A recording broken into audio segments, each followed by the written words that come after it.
Hannah, I'm from Master of Malt, and I'm here with my colleague Avi to explore how to nose and taste a whiskey. And the best place to start first is glassware. Yeah, so what we've got here are the tulip-shaped glasses, and I'm a really big fan of these.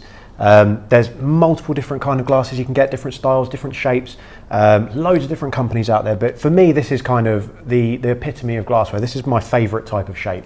Yeah, for sure. I mean, there's so many types of different glassware out there for so many different drinking occasions. But for me, if I really want to assess a spirit, get stuck in, you're right, this tapering kind of shape right here, it's a bit like a magnifying glass. If you're looking at small print and you magnify it, you get so much more detail out of it. And this is exactly the same for me, especially when it comes to aroma. Yeah.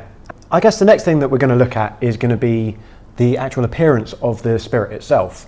With this, you can see it's kind of, obviously you're looking at the colour, but you're also looking at the clarity of it as well. Yeah, for sure. Yeah. Something to add on that is if a whiskey says on its label not chill filtered, this one doesn't state that, so we can assume it has been chill filtered, and it gets cold, it's completely natural and normal for it to get a little bit of a haze on it. So if you're looking at it and you're thinking, oh, that's not entirely clear, go back to the bottle. If it says non-chill filtered, that's totally fine. It's something that that whiskey makers will do to keep it clear like this. If a spirit gets cold in transportation, it means that it always looks great on the shelf and in your glass. But it's not a crisis at all if your non-chill filtered whiskey has gone a little bit cloudy.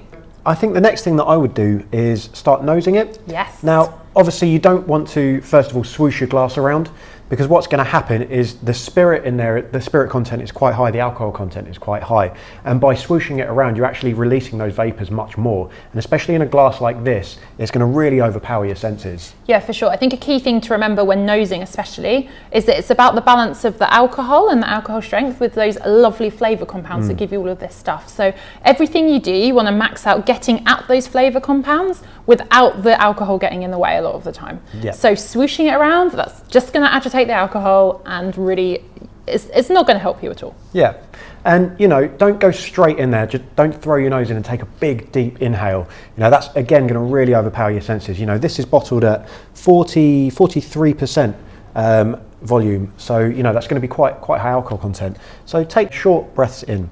Yeah, for sure. And once you got used to it a bit, maybe it's your first drink of the day, your nose just isn't used to it. Once you get a bit more comfortable and confident, go in. But the last thing you want to do is like the equivalent of singeing your nose, right? You want to be as receptive as possible, not overpower it to get really the most out of the whiskey. That's it. So a really interesting point that was shown to me recently was if you can put your nose at different levels of the glass, and you might actually pick up some different flavours. So if you come from the bottom of the glass compared to the top, you might pick out a few extra notes. 100%. And you told me earlier about a handy play on the word trick to get even more out of your whiskey. Yeah, so if you find that a little bit overpowering, what you can do is you can just dip your finger in, and then providing you've not got any perfume or aftershave on your hand, just rub that on.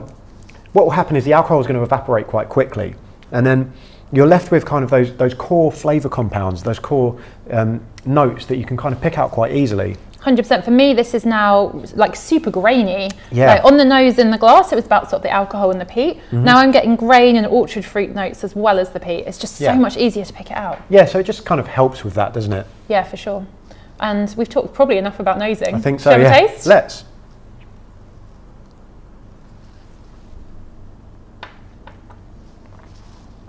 Obviously, that's a delight. Yep. Lagavulin 16. It's an icon for a reason. Yeah, this is really nice. So now, kind of what I'm looking for, I'm picking up kind of those coastal notes. I'm getting that kind of barbecue bonfire kind of recognition. It kind of reminds me of having a bonfire on the beach with my friends. Absolutely. You know, and that's kind of where I'm being taken back to with this. Yeah, definitely. I think there are a couple of tips at this point to kind of get the most out.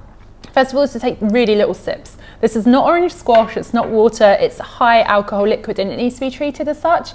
Again, like we didn't overwhelm our noses earlier, don't overwhelm your palate. Take a little sip, coat your tongue with it, make sure all of your taste buds are getting a little something, and then have a think about what you're getting. Yeah, definitely.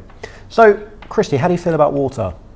I think water is a great way to get more out of whiskey. I think fundamentally it's personal preference. And this is a difference where if you're just enjoying a dram, kick back on the sofa with a book, maybe you wouldn't add water. But if you really want to get involved and stuck in and do this kind of exercise, adding water is your friend. We haven't got any here right now, but if I was assessing this, like, properly in detail, I would put in a few drops. go back to the nose, not just on the palate, because again, it's back to that that alcohol and flavour compound ratio. You're dialing back the alcohol, you're going to get access more easily to those flavour compounds. And a little something to remember is that a lot of blenders, when they're getting cask samples, nosing them, they'll often water the whiskey down, so it's like 50-50 water and whiskey. There's no shame in adding water to your spirit. It's entirely up to you. No one should look down on you, and if you look down at other people, then shame on you. Shame on you. Shame on you. But enjoy it. Get the most out of it. Do everything you can to give yourself a helping hand. Yeah, and this isn't the be all and end all of spirits. You don't have to drink every glass like this.